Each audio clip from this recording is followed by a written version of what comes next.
All right, class, welcome. You ready for the last two chapters?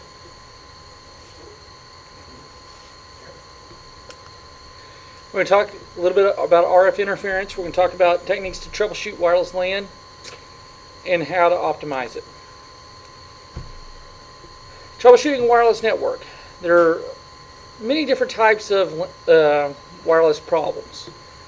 We can have configuration setting issues, stupid administrators in other words.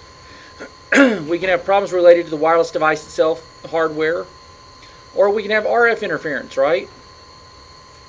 How many of you have gone through and you hear this squelch? You've gone through a device or walked by a device and hear it squelch. That's RF interference. It's really the main source of all problems rising with wireless. Why? Because it's vast. It's external and it doesn't have any really way to protect against it. What is external interference? Well, they come in two forms, EMI and RFI. You have electromagnetic interference. That's something like from lights or electrical wires that are running across that emit a very slight electromagnetic field around that cable. Then you have radio frequency interference. That's like your phones submitting RF signals. Well, the higher those are, that's what we call noise, or noise on the line, right? Signal degradation will occur because of noise on the line. The noise floor is the amplitude by which that noise occurs on that line. So if I was to measure it, here's what a noise floor would look like. You see how it's going up and down? That's how much wavelengths is being interfered. Okay? External interference we talked about. We have narrowband, wideband, all band, and weather. How many of y'all have experienced weather-related issues? If you've had a satellite TV, you raised your hand. Okay? Narrowband. What is narrowband? Well, narrowband interference is generally your television, your radio, your satellite transmitters that cause a cross paths with another one. And when they cross paths, the signals get messed up. Okay? In order to find those, you're going to have to use a spectrum analyzer. We talked a little bit about those several chapters ago.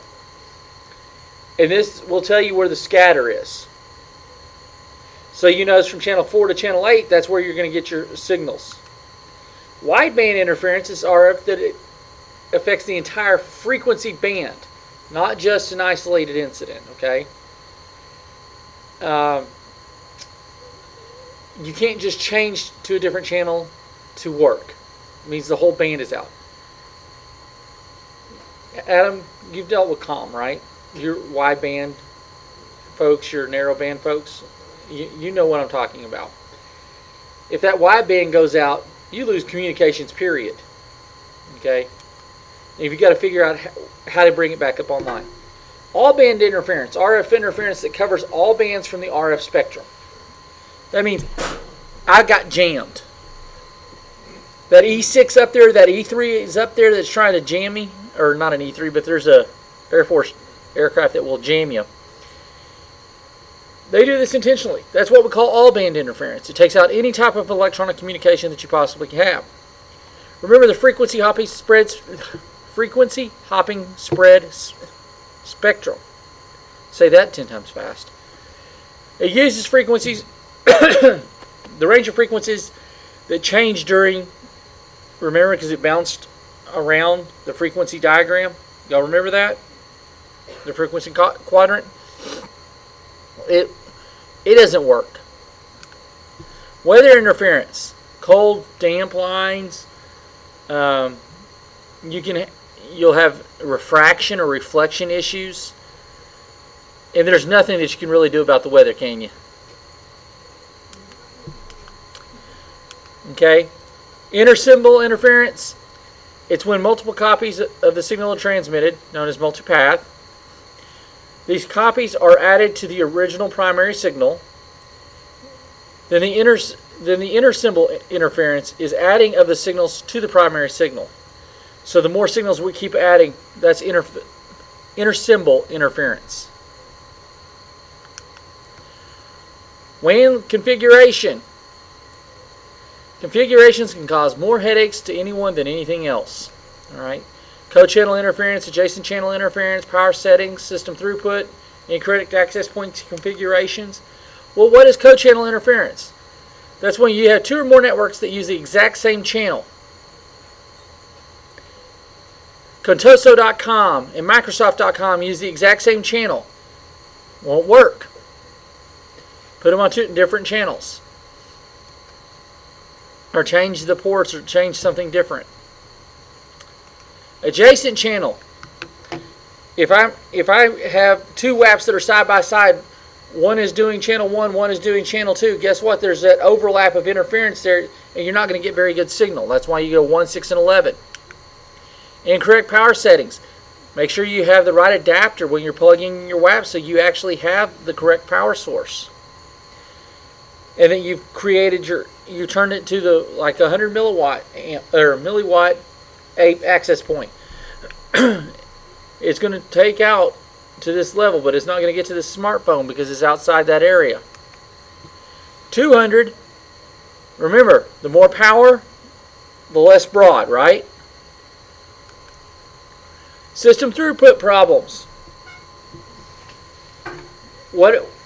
How are we going to have problems with system throughput? Well, if we're putting old computers attached to it, so we don't have the right processor speed, or the old access point is what I meant to say.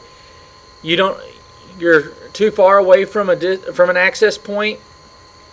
You've tightened it down so far that no one can actually access your access point. Adam.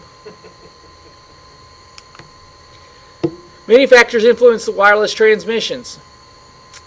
So remember, the request to send and the clear to send protocol, or the RTS-CTS we talked about earlier, that interferes with you. RF interference does. Point coordination functions will interfere with it.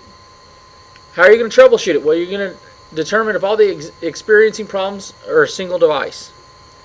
Why would that be beneficial, Cole? To know if one device has it or everyone has it.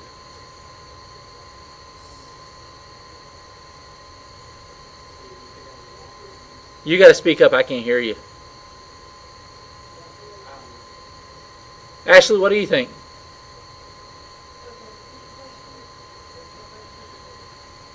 Why would you look up to want to know if all devices are experiencing it or only a single device?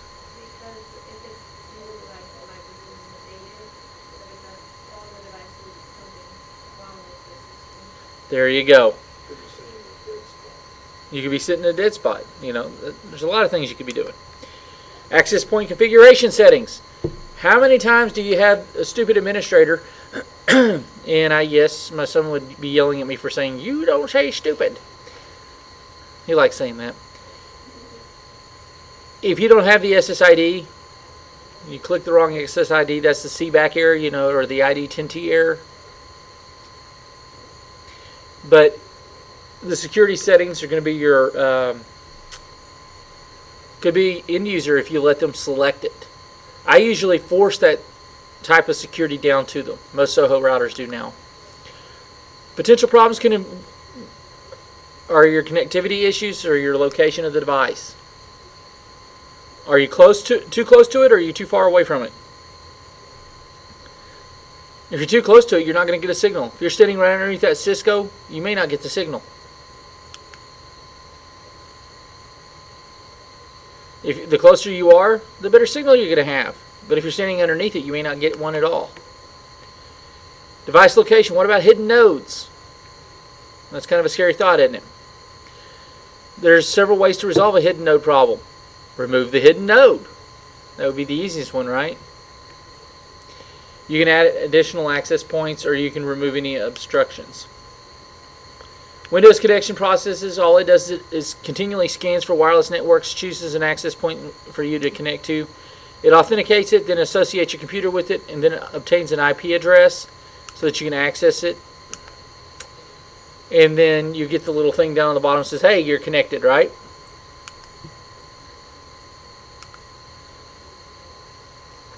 Wireless network connection properties dialog box in Windows 7.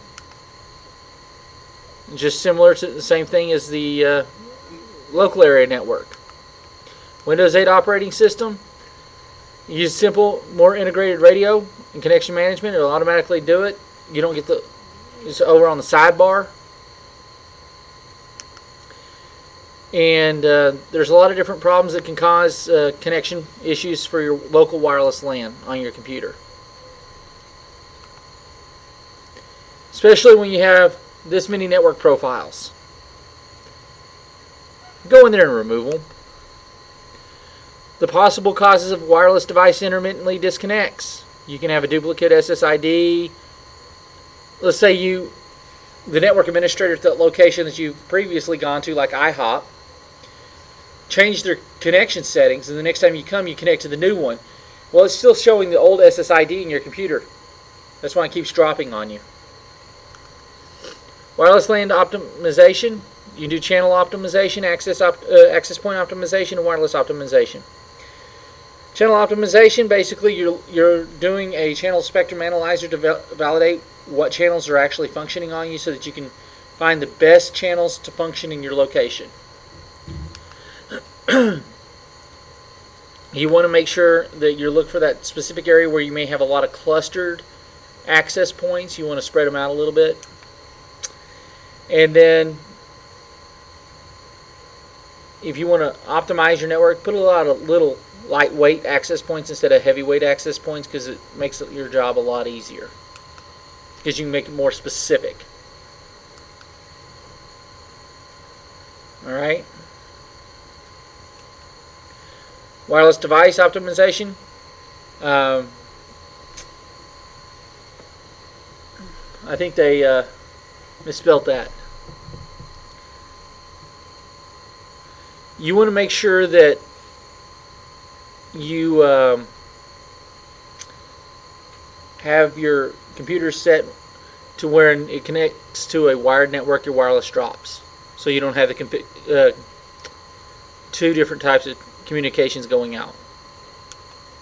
Any questions on that chapter? It's pretty basic, right? Troubleshooting. Actually, I did chapter 12. Now we're going to get on to other wireless networks.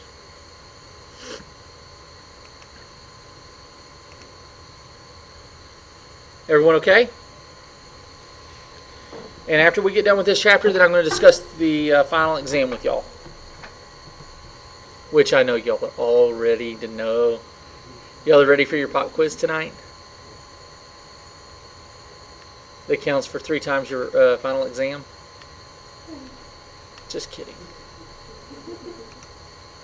Alright, the objectives of this one.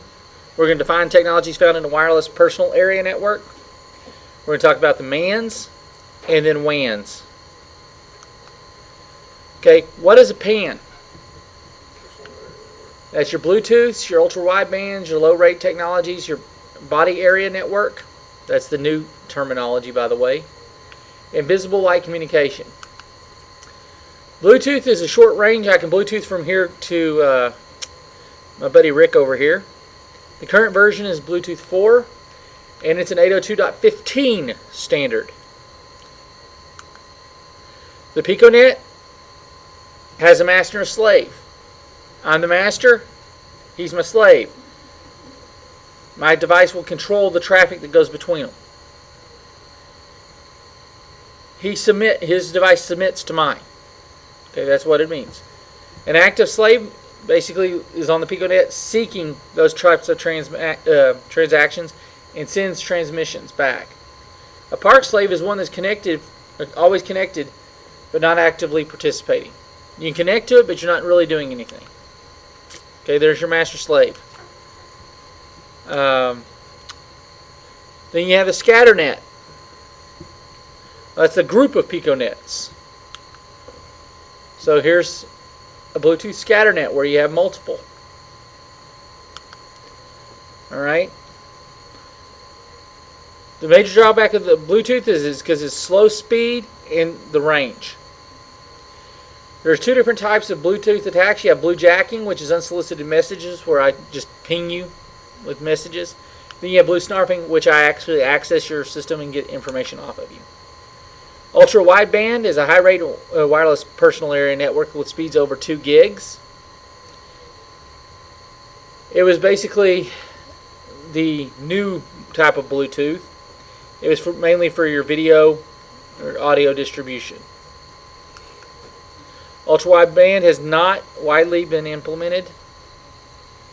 Why? Because it has a wide range of spectrum, and the FAA claimed that the UWB, or the ultra wideband, would interfere with critical safety equipment such as aircraft radar and communications. Would you rather have a cool surround sound or have see plane crashes? I think I'd see both, right? Jordan's back there. Cool surround system while watching plane crashes. Yeah, there you go. Go set it up at the end of the runway. Music during the plane crash. Do it. And the cool music during the plane crash. Low rate technologies, or the 802.15.4s, basically just created the lower speed data rates. That's all it did. Zigbee, I don't know if you've ever heard of it, but basically it's just the specification, the type of program that was based off that specification. RFIDs, remember we talked about those earlier this semester, difference between passive and active RFIDs. Then we have body area networks, which is the 802.15.6, is going to create BAN instead of PAN. BAN is the network system of devices for close proximity to a person's body that cooperate in the benefit of the user. So your Bluetooth headset will no longer be a PAN, it will be considered BAN. That's why they're talking about like the Jawbones, the Fitbits, that kind of stuff. Those are going to be bands. EKGs. Then you have ASBNs, or the Autonomous Body Sensor Networks. Kind of neat little things, right? You can have one central chip to control it all. It goes to your laptop or your phone, and then you can go to the doctor. Isn't that scary? Visible light communications. Light can be used instead of RF or radio frequencies. It goes a lot faster. It's also known as the Infrared Data Association, or IRIDA. And you can get up to 16 megs per second. There's a lot of problems with it, but that they're still working on. If you notice, some of the new tools and devices on your gaming systems have those infrared sensors and cameras for your dancing games or your bowling games. Those are infrared sensors. They used to have to work for a serial port, but now you can. It's just there are certain angle problems. They can't get out of that. I mean, you can only fix a certain spectrum because light travels in one shot. Well, if I'm looking at your room and I hit one shot, going back to Jordan and Amanda, am I going to see either Jordan or Amanda? No. Not unless you're 3 or 4 miles out, where it starts getting bigger and bigger and bigger. That's why infrared visible light communications are having problems. It's more likely for your local area. But here's where all the distances you can see.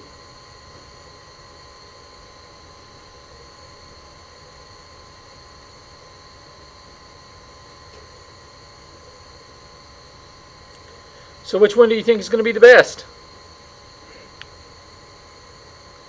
802.11n, as of right now anyway. Metropolitan area WMANs. There are cities that are coming up on the fiber optic connections that are being able to broadcast free Wi-Fi. Broadband radio services.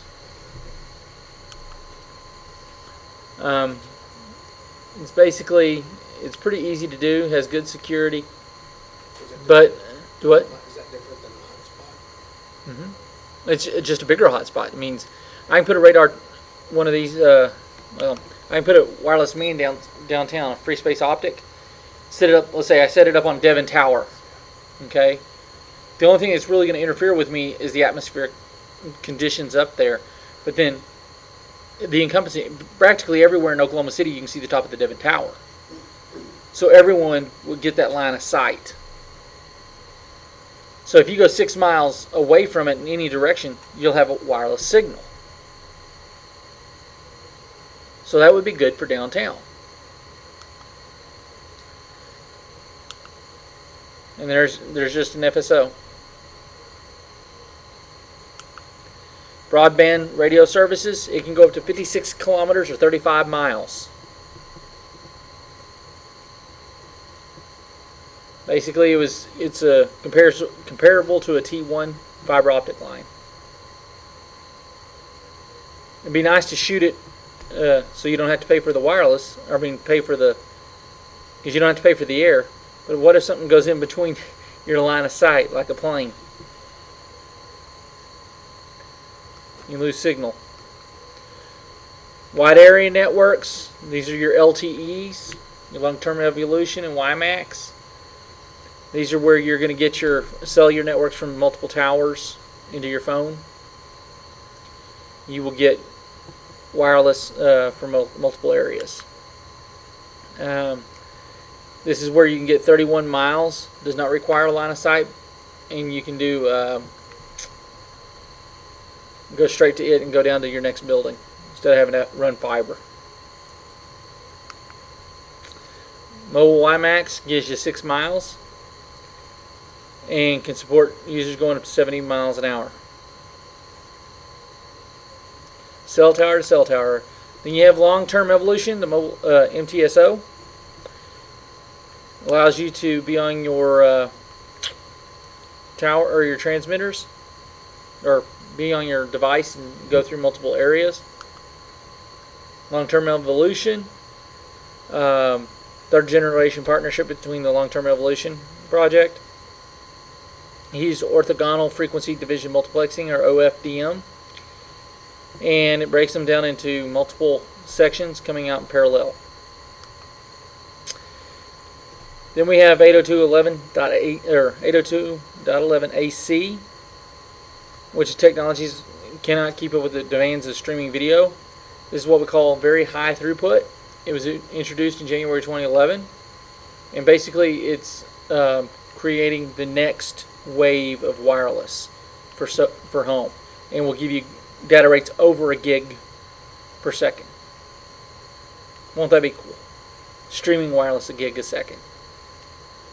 And I'm not talking about the range, I'm talking about the speed. And the spectrum will operate on the less crowded 5 gig and not support the 2.4. So when you see the 802.11ac devices start coming out, and you bet your sweet beepy they're probably going to be $3,500 a piece. And then they'll eventually work their way down. So here's what you're going to get. Data rate 3.6 gig to 600 gig, the difference. You'll have 256 QAM versus up to only 64. 80 megahertz in channels versus 40. 8 spatial streams versus 4. You'll have a lot of video versus data. Any questions? So did y'all learn a lot this semester?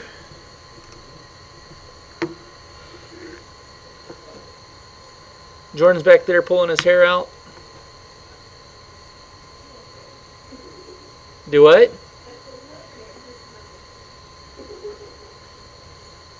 Your final exam. How many of y'all read my note? How many of you are mad?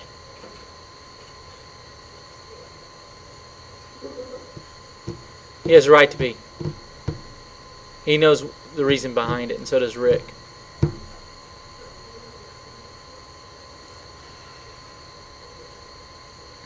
It's going to be 100 questions, multiple choice. Use your study guide. You'll have 90 minutes to complete it. You will have 4 essay questions. And I was nice enough to even tell you what the essay questions are going to be like. They may be worded just a little different than what I put out there, but it'll be the same idea. So go ahead and start researching so that you know what to type. Is there any questions on that? Yes, Amanda. Since we have essay questions on, does that mean that the points for the multiple choice are going to be like slightly less? Yes. The 4 essays will be half your test. But it's still, Do what? but it's still 100 multiple choice. Yes. It's a 200-point final. Each multiple choice question is 1 point. Each essay is 25 points. And all that, just, Do what? all that's an hour and a half. Yep. Yeah, I clicked on it and I saw it was 90 minutes and I was, hard. Do what? Nothing. I can't hear you because of this. Yeah, I was just thinking out loud anyway. Oh. You can tell me. Suck. Oh, you can do it. It would suck versus you didn't know. If I didn't give you the, I would have given you 2 hours to do it had I not given you the study guide that you've had all semester. How big will you need the essay? Less than a paragraph. Oh, okay. I thought it would be bigger than that. Okay. 3, 4, 5 sentences. It's going to be an in-class test or is it still It'll be an in-class. here? It will be an open book, open note test. All online students will be required to be here. No call or no show will result in a 0 on your final exam. There will be no exceptions.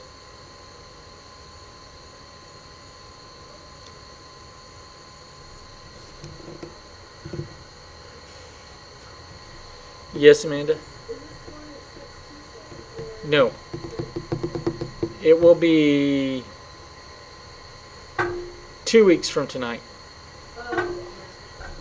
I believe that is correct. So we're coming here and taking all that? Yes. It's 2 weeks from tonight.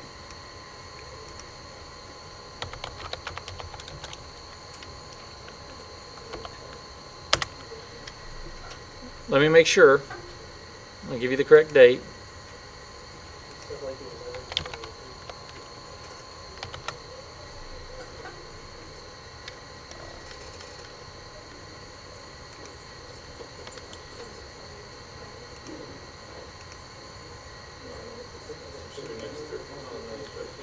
23rd. Okay.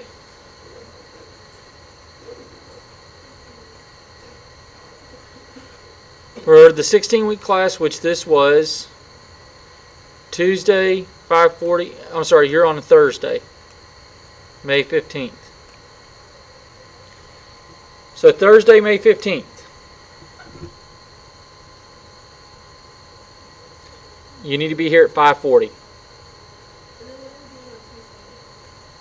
Then the network administration class for your answer will be 7:05 on Tuesday.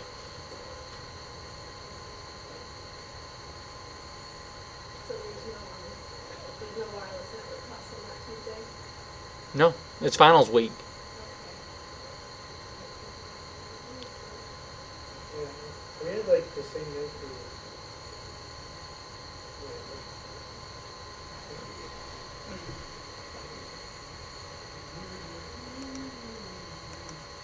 Never mind, understand.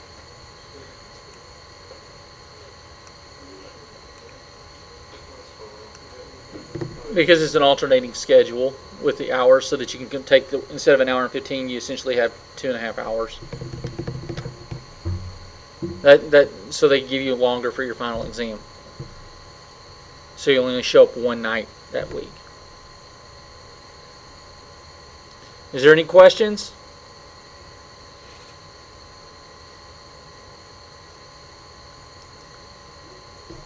The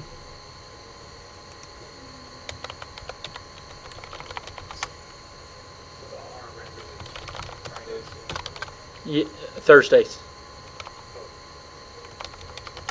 Or, yeah.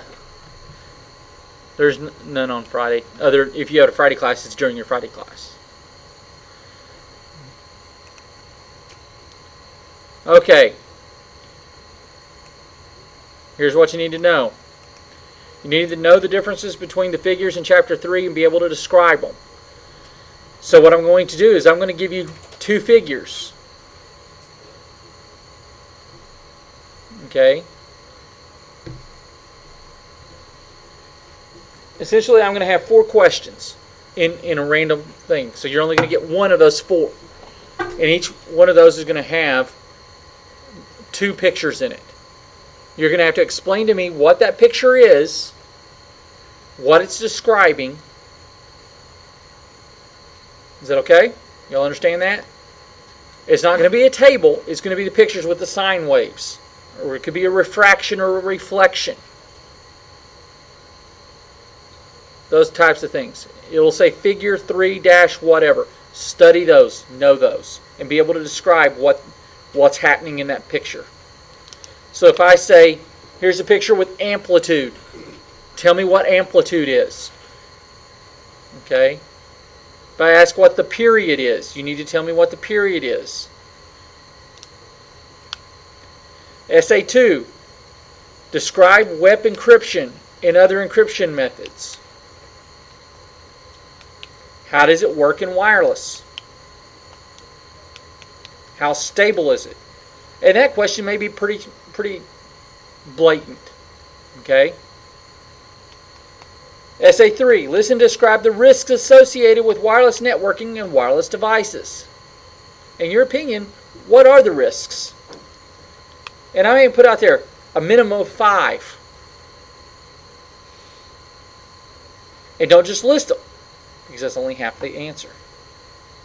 If I say 10, you need to give me 10 different ones and describe them. You don't know how many I'm going to ask you to do. So be prepared. It'll be less than 10. So be prepared with 10. And then essay 4, describe how to perform a site survey. Look in your book. There's a whole chapter section on how to perform a site survey. You'll need to guide me in how to do it.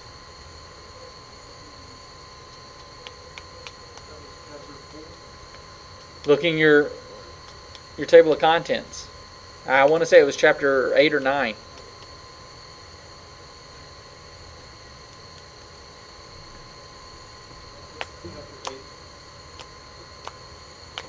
That's a pretty good guess, wasn't it?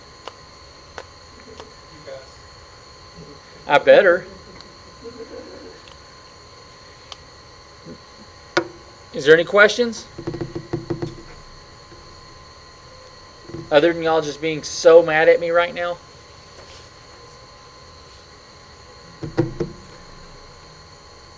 Alrighty then.